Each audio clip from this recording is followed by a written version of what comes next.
सीताराम।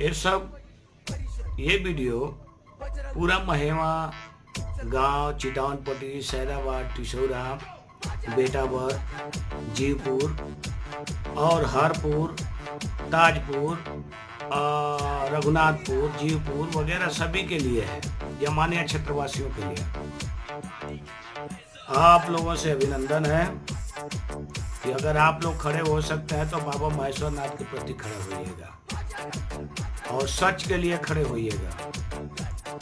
झूठ तो मुझे भी पसंद नहीं है और जो अभी तक बीत गया उसके लिए भी मैं